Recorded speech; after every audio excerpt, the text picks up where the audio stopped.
Namaste. Welcome to the live streaming of this session about our course advances in strategic human resource management. Thanks for jo- showing interest in this course, joining this course, and also attending this session if you are there. Uh, we have received a few questions already. So I'll respond to those questions. And as we progress, I hope more people will join and they can also pose questions live and those questions will also be taken. So the first question we have received is uh, human resource management and strategic human resource management. What is the difference? Uh, the difference is explained in the very first session. We looked at multiple roles played by human resource management function. If you can recall, uh, the the roles are of employee champion, change agent, administrative expert, and strategic partner. So HR, according to the need of the organization and the stage of the life cycle of the organization, uh, can adapt different roles. When HR focus is more on people and uh, the operational processes, then we call the role to be employee champion. But when role is on the business outcomes and also uh, HR is more focused on systems and processes, then this is called a strategic partner. So HRM is a broader term, four roles: employee champion, strategic partner, change agent, uh, and administrative expert. These four roles are possible. Strategic HR is the focus of our course because that is a very important aspect where HR becomes a partner to business organization to realize its full potential. In the strategic HR role, the focus of HR function is systems and processes, and it is externally focused. It is proactively responding to the need of the market and accordingly designing and facilitating the people related processes, human resource related processes. So that's the difference in HRM and strategic HRM. The second question is what is corporate social responsibility? This is about corporations taking proactive role in preventing or nurturing the social and natural environment where they are operating. We all know that organizations operate in society, and society uh, is from where they get their people, they sell their services or product and earn profit. So naturally, they have duty towards society where they are operating, and they need to do something which is beyond their business needs. It should be something which they should be doing as a corporate citizen. Like citizens have duty towards the state, corporates are also called corporate citizen, and they have duties towards the state, like preventing environment, promoting health, can be in the form of supporting education, uh, uh, maintaining peace, uh, uh, protecting the flora and fauna of their place, or doing some cultural uh, uh, helping the local culture to flourish. So all different types of responsibility, all different types of project they can take to fulfill their responsibility towards society where they are operating. That is the corporate social responsibility. There is a full session on sustainability and corporate social responsibility and role of HR in that. So that must be watched for this for the correct understanding or for the detailed understanding in this topic. What is digitization? That's another question being asked. So many HR processes take place: recruitment, performance management, training and development, selection, etc. Now, with the advent of technology, particularly IT-based technologies, lot of HR-related activities can be conducted uh, in a digital form. Like instead of calling applications and manually checking, application of the candidate can be uploaded on a platform, and that platform can have specific categories. Those categories will ensure that data from multiple candidates is properly classified. So with the click of button, people will come to know what kind of people have applied, what are their general qualification, what are their expectations, or how many people are meeting qualification, all that. So this is a digitization process. Uh, we have talked about digitization in the course. Uh, in the in that session, the link for another uh, NPTEL course is also mentioned, where role of HR in digitization is also explained. So that can also be looked at. So there are two aspects of this question. One is HR function can be digitized as it is happening in terms of attendance, tracking performance management, salary and wage administration, suddenly recruitment. So this is digitization of the HR function. But there is also a digitization of the organization where HR can play a very important role by training people, by communicating people importance about the digital process, by uh, uh, operating in sync with the other departments, and uh, and according to the finance and the departments, also tuning in their data interpretation for a better understanding and grasp about the human resource practices and the expenses and investments, etc. So that can be done. That is the this is the aspect of digitization. There's a question about diversity management. So there is a session complete on diversity management. Please remember, diversity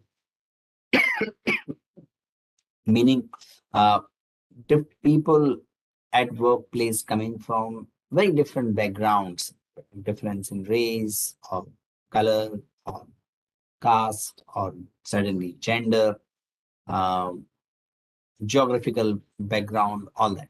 So that is the diversity. But diversity is not sufficient until people are properly included and there is a sense of equity and equal treatment of the people coming from different backgrounds. So diversity and inclusion both are important. That is number one. Number two, inclusion is more challenging and more difficult than diversity. And employee training, cross-functional teams, open forums are some of the ways where diverse workforce is made to become inclusive as well. Then there is a question about competency maturity model, which is the session one competency maturity model. The basic assumption is that uh, uh, basic assumption about the competency maturity model is that if we can identify some system, if we identify certain processes, uh, the maturity in that function can be attained. So what are the processes? So it operates at the 5 levels. So first is the unpredictable level, not definitive practices. That's the level one. Managed level is number two. When there's some processes. Level three of the CMM is about competency based processes. Likewise, there are fourth and fifth level of the maturity in HR processes that builds the competency maturity model. And the very first session actually talks about it. I'll strongly encourage you to go through that session to get the complete understanding about the subject. Organization healing is about organizations regaining the social harmony and the quality of relationship after a major crisis. That crisis can be caused due to natural reasons and can be caused due to business reasons. But healing process is uh, organization's ability to regain the positive social relationships. For that, you need certain intervention. You need investment, resources, leadership, right interventions. All this is explained in the session which is dedicated to organization healing. Please watch that. Uh, then there is a question about how SHRM can be implemented in government organizations. Uh, Government makes certain things mandatory. In NEP, there is an emphasis on institutions gaining autonomy. There's a lot of emphasis is given on NEP for institutions to go for the accreditation and getting autonomy. Getting autonomy meaning what? Getting autonomy in SHRM means when organizations have the autonomy, they have to find the challenges, they have to address their challenges by their own. Leadership need to recognize the importance of SHRM, and uh, people should work together to identify what are the organizational priorities, what are the organizational challenges, how they can address those, how they can leverage the strength of the institutions. That has to be done in a collegial way, in a democratic collegial way. That is how SHRM can be implemented in the education uh, field, in the education institution. Education for the education institution, there are excellent guidelines mentioned in the new education policy, which is truly a national education policy.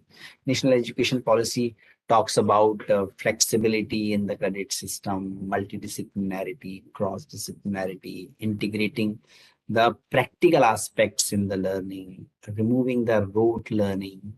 It is promoting the Indian knowledge system. It is also encouraging institutions to go beyond the formal education, integrate the internship, social project, social engagements, vocational education, skill-based education from the very beginning, maybe from the middle school.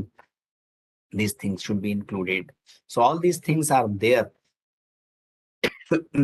uh, every institution's very simple suggestion of mine is first step is please read the National Education Policy document. It's a 60-page document, not very long, very precise, and is filled with lot of good ideas, and clearly states the expectations, what kind of education outcome we expect to be delivered from by the institutions for their learners. So I think all the members must read it. That's a first step. Once you read that, there are so many possibilities. There are so many expectation initiatives enumerated in the policy document. In light of that, education institutions have to decide where they would like to contribute, where they would like to enhance their level. What are the initiatives they would like to uh, uh, be part of? Uh, so that has to be identified first, and then uh, pick up what are the initiatives they would like to, and as a collective, as a community, they need to do the planning. That is how they can implement the NEP. NEP as such will not result into institutional transformation, but NEP, because of so many good ideas it incorporates, even institutions can implement 10% ideas every year. In 4 or 5 years, institutions can be fully transformed. So that's a That's a great possibility, and SHRM can be very helpful in implementing those ideas. They need to, but people have to work collectively as a colleague to work on those. Then there are questions about examinations. So examination pattern will be very similar to what is the uh, uh, what you experience in the assignments or the weekly test which take place. The pattern will be same. In fact, uh, uh, fif- uh, fif- 15-20% of the uh, mm, of the questions will be similar to what you have uh, already attempted in the assignment questions. And all the questions will be multiple choice questions.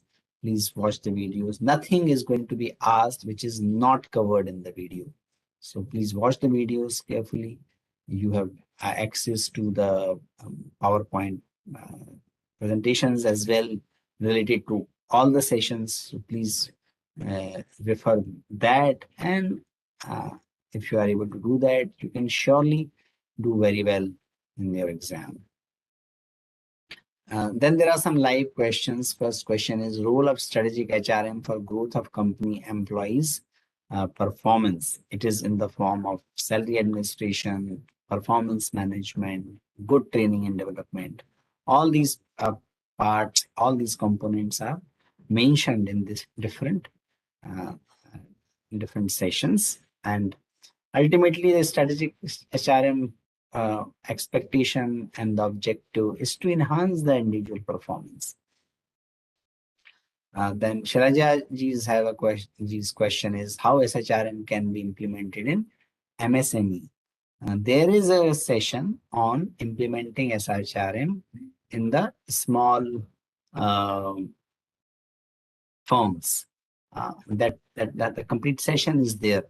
There are certain softwares they can use. There are also insights about how multiple generations. So, a lot of MSMEs are governed by family.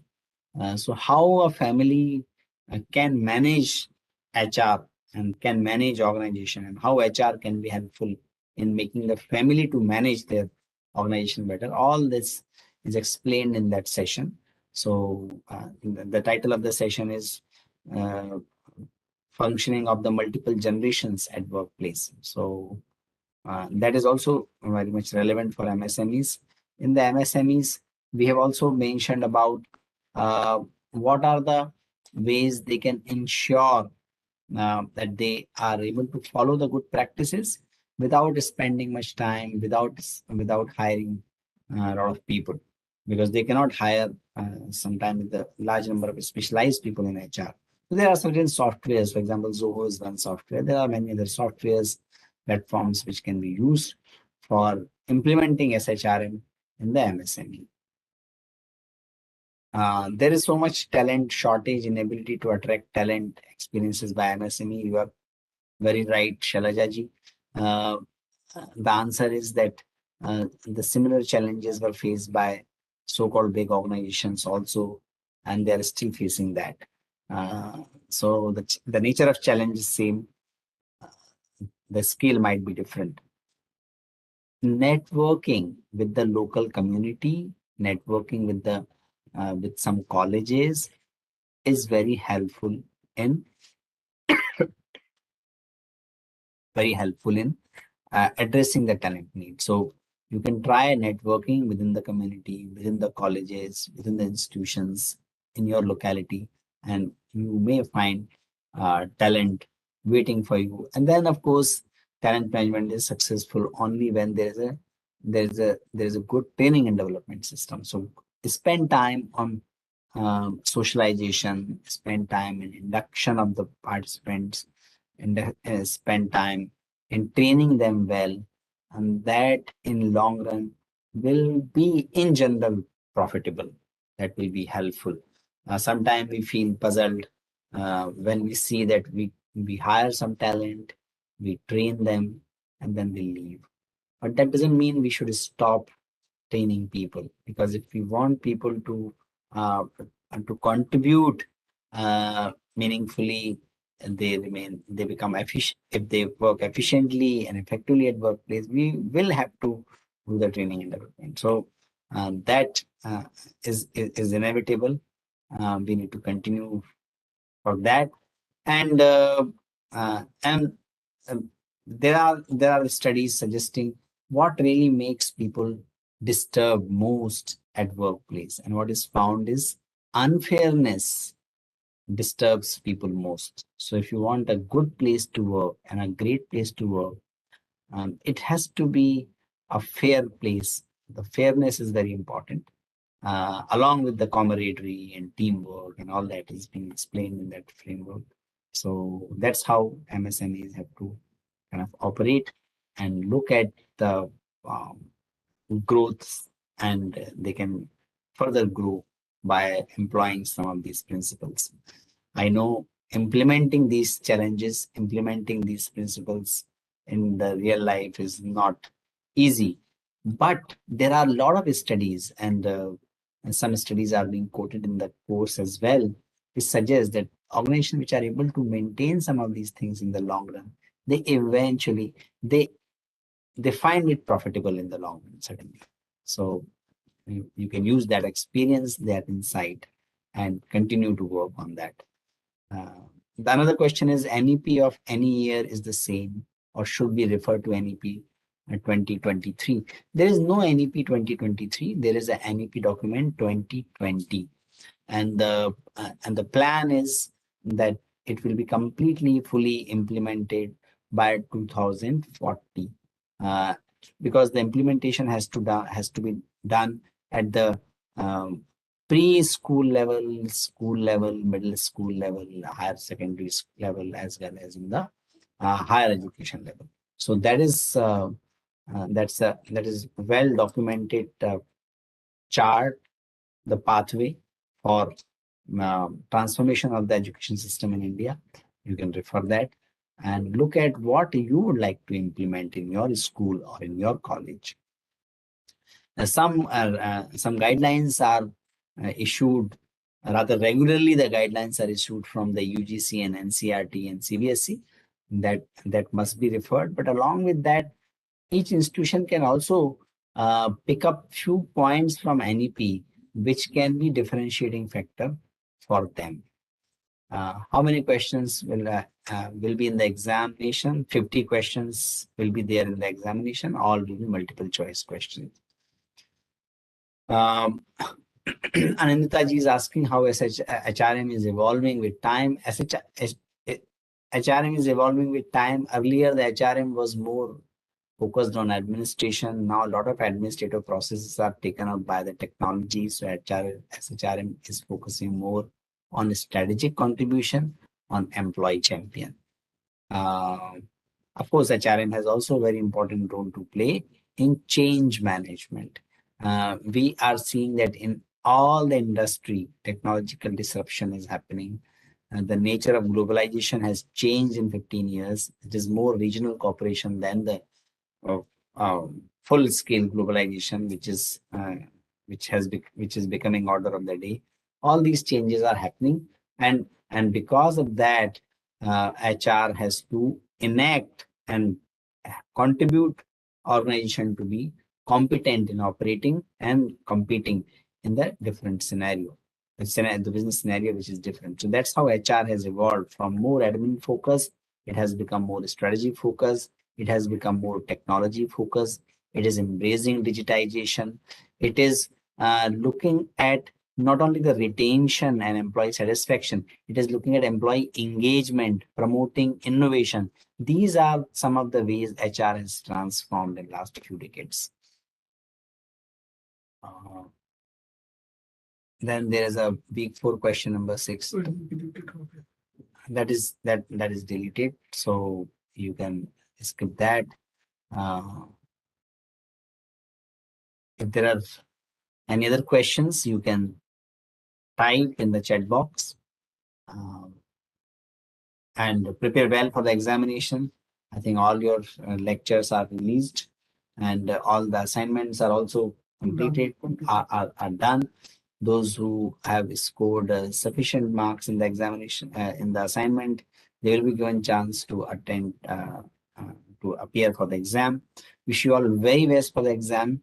It will be multiple choice question, 50 questions, and the date and the center name will be announced very soon.